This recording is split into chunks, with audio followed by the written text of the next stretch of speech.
bom dia a todos. É um prazer estar aqui. Ainda estão mais 10 pessoas na sala, o que é ótimo. Vamos começar a falar de coisas quânticas.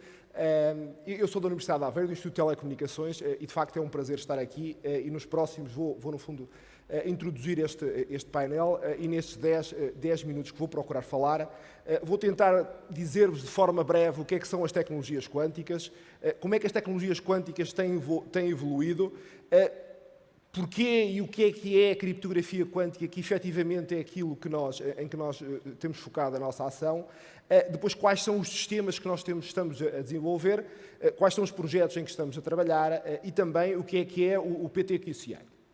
Do ponto de vista, o que é que são as tecnologias quânticas? As tecnologias quânticas são tecnologias em que nós manipulamos estados quânticos e, de alguma forma, tentamos tirar partido das particularidades da teoria quântica. E quando falo em particularidades, falo na não clonagem. O que é isso? Antes de mais nada, o que é que são sistemas quânticos? Para nós pegamos num impulso de luz, nós partimos a luz em bocadinhos, que são os fotões em partículas de luz, e para nós, isso é que são os sistemas quânticos. Ou seja, aquilo que nós manipulamos são partículas de luz. E qual é que é a particularidade de uma partícula de luz, ou seja, do ponto de vista da teoria quântica? É que se nós impregnarmos informação num fotão, se nós lermos essa informação, nós perturbamos sempre o fotão. E isso permite-nos saber, por exemplo, se alguém está a escutar a informação. Portanto, podemos tirar benefício disso. Outra coisa é a sobreposição. O fotão tem uma propriedade que é muito interessante, que é assim, se chegar a um sítio e houverem dois caminhos, ele não precisa de escolher se vai para a esquerda ou se vai para a direita, ele vai pelos dois. Depois acaba por interferir com ele próprio, mas tem esta particularidade. E depois é o entrelaçamento. Eu posso, de facto, pegar em dois fotões, que são duas partículas diferentes, interagir com elas, e a partir desse momento eles passam a ser governados apenas por uma função de onda, e eu separo-os e eles comportam-se como se fossem quase só uma partícula. Isto, de facto, à primeira vista pode parecer um pouco estranho, mas eu acho que esta estranheza é só ilusória. Porque eu gostava que vocês pensassem um pouco naquilo que é a teoria eletromagnética. Nós hoje temos aí numa antena qualquer 1 milhar de fotões a terem uma dança sincronizada e eles conseguem com isso mandar informação através de uma onda eletromagnética para o nosso telemóvel. Portanto, isso é verdadeiramente estranho. Portanto, esta estranheza que nós temos em relação à parte quântica é simplesmente porque nós não estamos habituados a isso.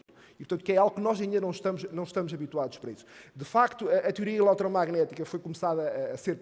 Os princípios, os fundamentos do eletromagnetismo começaram a ser desenvolvidos há cerca de 2 séculos, por Faraday, Maxwell, depois por Lorentz. Um conjunto de engenheiros, já no século XX, começaram com um conjunto de teorias disruptivas, nomeadamente na área da computação e da comutação, e depois houve um conjunto de engenheiros que primeiro começaram verdadeiramente a desenvolver umas engenhocas, como aquele telefone que está ali, de Alexander Bell. Depois surgiu o computador, que era uma coisa assim, numa sala muito grande, e algumas pessoas estão aqui que se calhar ainda utilizaram computadores com cartões perfurados, eram coisas assim meias estranhas, e hoje temos a internet que está no nosso telemóvel. Portanto, e se nós repararmos, isto aconteceu no prazo de cerca de 1 século e meio, portanto foram cerca de 50 anos até aparecer a primeira engenhoca de Alexander Bell, depois foram cerca de mais 100 anos até começarem de facto a aparecer teorias disruptivas, nomeadamente na questão da computação, mais 100 anos para aparecer o primeiro computador e cerca de 150 anos para chegarmos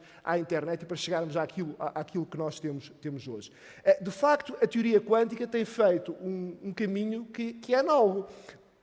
No início do século, na década de 30 do século passado, a teoria foi desenvolvida. Houve um conjunto de matemáticos já há cerca de 50 anos que surgiu com um conjunto de ideias disruptivas também na área da computação e na área da informação e começaram, há cerca de 30, a surgir as primeiras engenhocas. O primeiro sistema experimental de distribuição de chaves quânticas, que era apenas com 1 metro, o primeiro computador quântico, o primeiro protótipo de computador quântico que foi avançado pela IBM, e nós, neste momento, se repararem, estamos já há cerca de 1 século. Portanto, é a altura de começarem a surgir, de facto, coisas verdadeiramente disruptivas e é aquilo que eu acho que está a acontecer. Portanto, não está verdadeiramente a acontecer nada de extraordinário, nem algo que não fosse expectável se nós olharmos um pouco para trás. Falando-vos um pouco como é que as tecnologias quânticas têm vindo a evoluir e em que áreas é que elas se têm centrado. De facto, há parte das comunicações, que é a área em que nós trabalhamos, e nas comunicações há 2 subdivisões. Ou eu tento olhar para as comunicações para tentar aumentar a capacidade do meu canal de comunicação, ou seja, para enviar mais informação utilizando a tecnologia quântica, ou então para enviar a informação de forma mais segura. E de facto aí, é aquilo que é a criptografia, é isso mesmo. Vamos mandar a informação, mas de forma mais segura, e é aí que a grande parte do nosso trabalho se centra. Depois há a parte da computação. De facto, o computador quântico é uma máquina que consegue resolver problemas que são muito difíceis para um computador clássico. Não é mais nada do que isso. Há uma classe de problemas que, se eu os quiser resolver num computador clássico, eles demoram séculos a resolver. Se for num computador quântico, demoram minutos. É isso que é o computador quântico, e é esse poder que traz o computador quântico. Depois, há a área da simulação quântica. Obviamente que há sistemas que eu não consigo simular num computador clássico por causa das limitações do computador clássico, que eu passo a poder simular com um sistema quântico. E há, de facto, também uma outra área, que é a área dos sensores e da meteorologia, que é eu consigo, de facto, ter muito maior precisão, muito maior sensibilidade se eu usar sistemas quânticos. E é, no fundo, nestes 4 grandes pilares que a teoria quântica se tem evoluído e se tem estruturado. Do nosso ponto de vista, daquilo que nós fazemos nos nossos laboratórios de Instituto de Telecomunicações em Aveiro, o que é que nós fazemos? Basicamente, nós temos 3 grandes sistemas no nosso laboratório. Um é um gerador de números aleatórios utilizando teoria quântica. Portanto, basicamente, o que nós fazemos é utilizar a energia de vácuo para gerar aleatoriedade. Temos uma fonte de elevada entropia. Isto é importante. Do ponto de vista clássico, eu consigo fontes de baixa entropia. Significa o quê? Significa que eu consigo gerar aleatoriedade a uma taxa relativamente baixa. Mas se eu quiser gerar aleatoriedade a uma taxa muito elevada, eu preciso, de facto, de uma fonte em que eu consiga controlar bem a entropia. E é isto que é um gerador de números quânticos e que nós temos no nosso laboratório. Temos depois sistemas de distribuição. Sistemas de distribuição quânticos que distribuem chaves. E basicamente 2 sistemas. Um deles que utiliza... Nós pegamos num fotão, manipulamos a polarização desse fotão, no fundo impregnamos nesse grau de liberdade que é a polarização do fotão a informação, e depois no outro lado extraímos essa informação.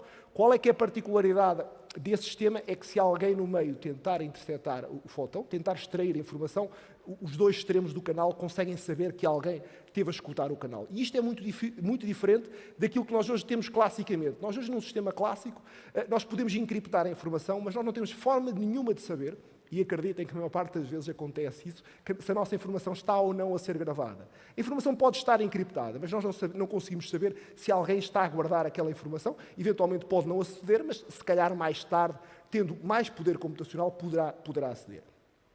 Outro tipo de sistemas que é parecido é o sistema de variáveis contínuas, em que nós, no fundo, o que enviamos tecnicamente é um estado coerente e manipulamos a amplitude e a fase deste estado coerente, que é composto por três fotões. Do ponto de vista de projetos em que nós estamos envolvidos, nós temos um projeto nacional, que é um projeto financiado pela FCT, que é um projeto na geração de números aleatórios. Temos depois 2 projetos que são aqueles que nós, de facto, vamos centrar o debate hoje, que é o Discretion e o PTQCI, que são na área da defesa e que tem uma grande participação do GNS, do Gabinete Nacional de Segurança, e também da área da defesa nacional, portanto, de entidades públicas nacionais. E depois temos dois outros grandes projetos europeus, um deles em que estamos a liderar, na área da computação segura. O que é isto das ligações seguras e da computação segura? As ligações seguras é quando eu envio informação e não quero que alguém seja capaz de escutar a informação que eu estou a enviar. A computação segura é quando eu quero fazer cálculos sobre alguma coisa e não quero revelar os dados que eu vou introduzir nos cálculos. Imaginem, por exemplo, aqui o caso talvez mais simples, queremos saber qual é que é a soma de dinheiro que todos temos aqui, cada um tem na carteira. Eu aqui não tenho carteira, é fácil de saber, mas ninguém quer revelar qual é que é. Então, basicamente, o que é que nós fazemos? Todos encriptamos essa informação e temos uma função que depois calcula a soma com os dados encriptados e dá-nos a saída. 250 euros é quanto está aqui. E ninguém sabe verdadeiramente quanto é que é. Mas, portanto, são essas duas áreas essencialmente que nós trabalhamos, no estabelecimento de ligações seguras e na computação segura. E do ponto de vista, e para falar um pouco mais destes projetos em concreto, que são estes que eu julgo que vão incidir no painel, o projeto, o Discretion, é um projeto na área da defesa. O que é que nós estamos a fazer? É um projeto muito interessante porque, para além de distribuir as chaves, que é algo importante, ou seja, nós vamos pegar no nosso sistema que está no laboratório e vamos trazê-lo para o campo, mas mais do que o trazer para o campo, há a questão também de ser capaz de o integrar numa rede de telecomunicações. Portanto, uma rede de telecomunicações é uma infraestrutura muito complexa, que exige um plano de controle, um plano de gestão complexa, e, portanto, ter aqui a Telefónica e estar, por exemplo, a definir o SDR, um plano de controle controle, integrar a tecnologia, integrar no plano de controle da SDN a tecnologia quântica é particularmente importante, porque isso significa que podemos aproximar os sistemas da realidade e passar a integrar isso nas redes de telecomunicações. E depois há uma outra parte-chave também neste projeto, que é o desenvolvimento de máquinas de cifra nacionais. Ou seja, passamos a ter o Estado, no fundo, todos nós, passamos a ter uma cifra nacional encriptada por máquinas com tecnologia nacional. Isso é bastante também relevante. Depois, o outro projeto, que é o PTQCI. O que é o PTQCI?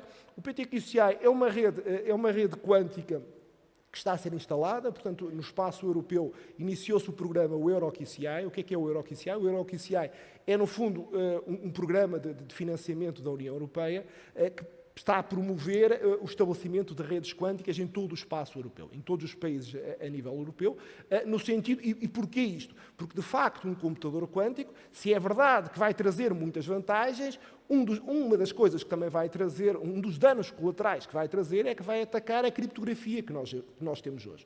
Ou seja, grande parte das formas que nós utilizamos hoje para, no fundo, proteger a nossa informação, deixam de ser possíveis a partir do momento que nós temos um computador quântico. Então, a União Europeia, procurando antecipar isso, tem, de facto, lançou este movimento no sentido de promover o estabelecimento de redes quânticas no espaço europeu.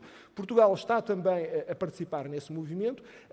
O embrião, os primeiros nós da rede serão instalados aqui em Lisboa, serão instalados 4 nós. A perspectiva depois é que a rede se expanda, nomeadamente inicialmente numa fase inicial, possivelmente pelas capitais de distrito e depois também chegando às ilhas, e depois numa outra fase interligando às redes quânticas do espaço europeu. Obviamente que isso pressupõe, quando nós instalamos 4 redes aqui em Lisboa, pressupõe que os nós estão espaçados de pouco mais do que 10 km ou como isso. Se nós passarmos para a interligação das capitais de distrito, passamos a falar de centenas de quilómetros. E se nós falarmos às ilhas, já passamos para os milhares de quilómetros. Possivelmente aí vamos ter que utilizar uma ligação satélite, da mesma forma como se quisermos interligar às redes quânticas do outro espaço europeu, temos também que utilizar tecnologia ou por satélite ou então por fibra óptica, mas com repetidores pelo meio. Portanto, há aqui um esforço, para já há uma urgência, uma urgência que advém da presença do computador quântico, e depois já há aqui um esforço que é estar a instalar uma rede ao mesmo tempo que ainda se está a desenvolver a tecnologia. De qualquer forma, eu vou ficar por aqui. Acho que já dei algumas notas para este debate. Acho que, do meu ponto de vista, são tempos muito, muito interessantes para mim, naturalmente, para todos os alunos e para todos aqueles que têm trabalhado connosco, e é um prazer estar aqui. Muito obrigado.